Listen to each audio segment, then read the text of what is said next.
இன்னைக்கு நம்ம முட்டை தொக்கு எப்படி பண்ணுறதுன்னு பார்க்கலாம். ஸ்டவ்வில் ஒரு கடாய் வச்சுக்கலாம். கடாய் சூடானதும் அதில் ஒரு குழிக்கரண்டி அளவு எண்ணெய் சேர்த்துக்கோங்க. எண்ணெய் சூடானதும் அதில் 1/2 ஸ்பூன் கடுகு, 1/2 ஸ்பூன் சோம்பு, 1/2 ஸ்பூன் சீரகம் மூணுத்தையும் சேர்த்துக்கலாம். கடுகு பொரிஞ்சதும் அதில் 1 கப்பு பொடியாக நறுக்கின வெங்காயத்தை சேர்த்துக்கலாம். கூடவே 2 பச்சை மிளகாய், கொஞ்சம் கருவேப்பிலை எல்லாத்தையும் சேர்த்து நல்லா வதக்கி எடுத்துக்கலாம்.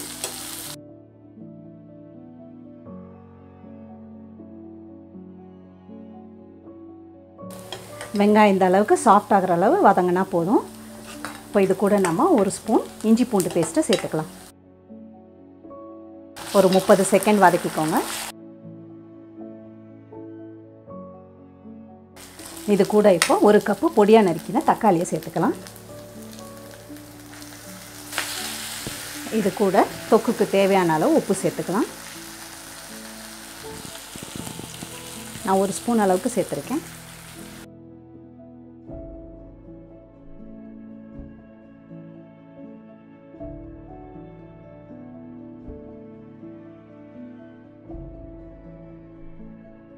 தக்காளி பாதி வதங்கினதும் இப்போ இது கூட நம்ம மஞ்சள் தூள்லாம் சேர்த்துடலாம்.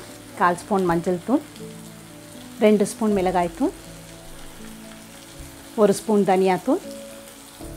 இது எல்லாத்தையும் ஒரு தடவை நல்லா கலந்து விட்டுருங்க.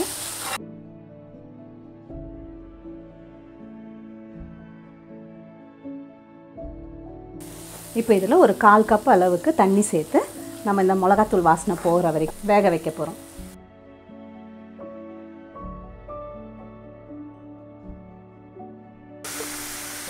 ஸ்டவ்வை சிம்மில் வச்சுக்கோங்க.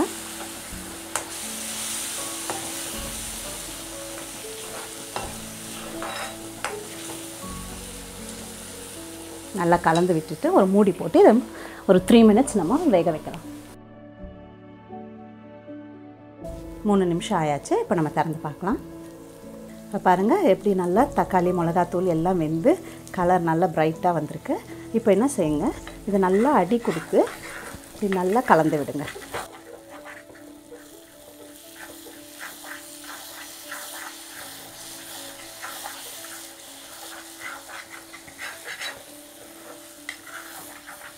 நமக்கு ஒரு தின்னான லேயர் அடியில் ஒட்டியிருக்கும்.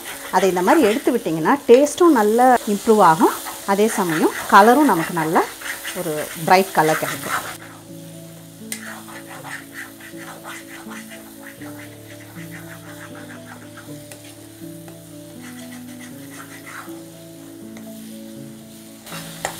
நல்லா ஒரு தடவை கலந்து விட்டுட்டு இப்போ இதில் 1/2 ஸ்பூன் கரம் மசாலா தூள், 1/2 ஸ்பூன் மிளகுத்தூள்,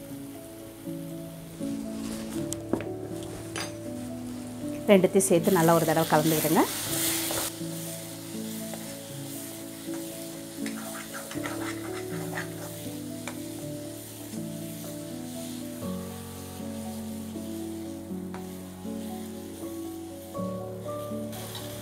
இப்போ இதில் நம்ம வேக வச்சுருக்க முட்டைங்களை சேர்த்துடலாம். நான் இன்றைக்கி 5 முட்டை வேக வச்சு எடுத்திருக்கேன்.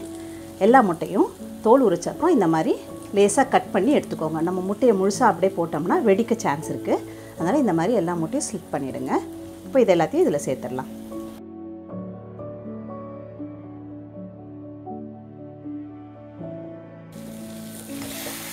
முட்டை உடையாமல் நல்லா கலந்து விடுங்க.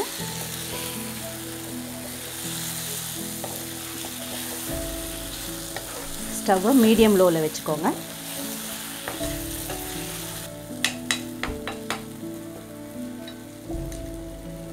இது ஒரு 2 நிமிஷம் இப்படியே இருக்கட்டும். 2 நிமிஷம் ஆயாச்சு. இது மேலே கொஞ்சம் பொடியாக நறுக்கின கொத்தமல்லி தழையை சேர்த்துடலாம். ஸ்டவ் ஆஃப் பண்ணிடலாம்.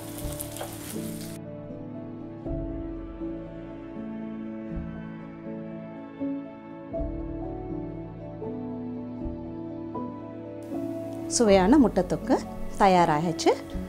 இது வந்து நம்ம சப்பாத்தி, பூரி, இல்லை வெரைட்டி ரைஸ், சாம்பார் சாதம், ரசம் சாதம் எது கூட சேர்த்து சாப்பிட்றதுக்கும் ரொம்பவே சுவையாக இருக்கும். ட்ரை பண்ணி பாருங்கள். இந்த வீடியோ பிடிச்சிருந்தா லைக் பண்ணுங்கள், ஷேர் பண்ணுங்கள். நம்ம சேனல் இது வரைக்கும் சப்ஸ்கிரைப் பண்ணாதவங்க சப்ஸ்கிரைப் பண்ணி கூடவே பெல் ஐக்கானையும் கிளிக் பண்ணிவிடுங்க. சிம்பிளாக சமைங்க, சுவையாக சாப்பிடுங்க.